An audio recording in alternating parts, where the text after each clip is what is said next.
I was 19 when I met Shane, and Shane was 32, and he asked me to marry him the week I met him. We were thinking about families, and we were thinking, why have we not fallen pregnant?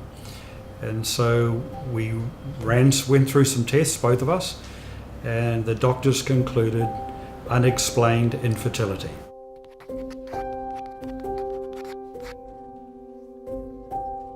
So it was very distressing and very difficult as you watched other people get pregnant.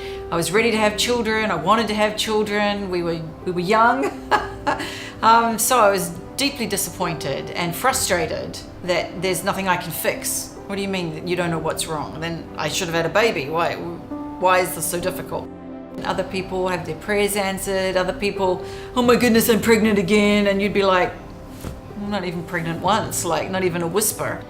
We decided to go another round, and we had some more treatment, more invasive treatment, but still nothing.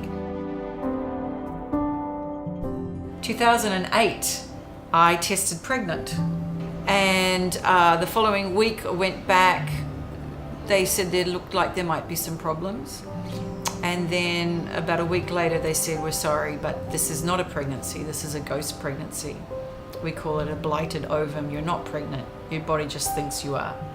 I think at that point, I'm gonna cry, the wheels fell off, and it was like, this is just a big joke, God. You know, I've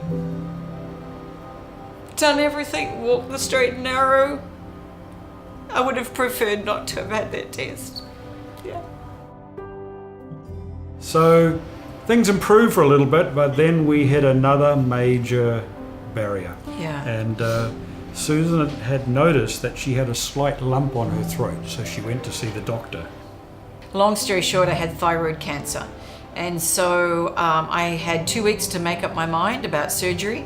I had to go in, they decided to cut my throat. They got everything out, and then I had to have radioactive iodine therapy. And then they say, and don't get pregnant. You cannot get pregnant while you're having this therapy. And I'm like, dude, we haven't been pregnant for 100 years, so just go away. So we got through all of that. So they were probably the two lowest points in our walk. And within 2 or 3 months, then Susan was pregnant. It was quite astounding. I went to the locum, and he said, I think you're pregnant. And then I burst into tears.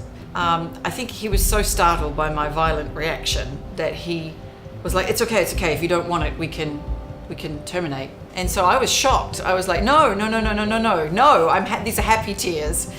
Because I was an anomaly, I'd had cancer, I'd had a blighted ovum, I did not have good health in their books. I was an older mother, I was in my early 40s.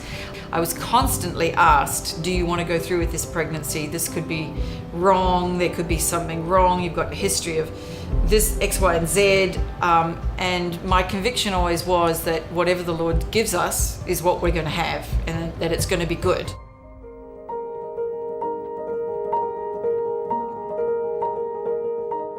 And then Anna was, she didn't want to be born, she had to be induced, and that was stressful.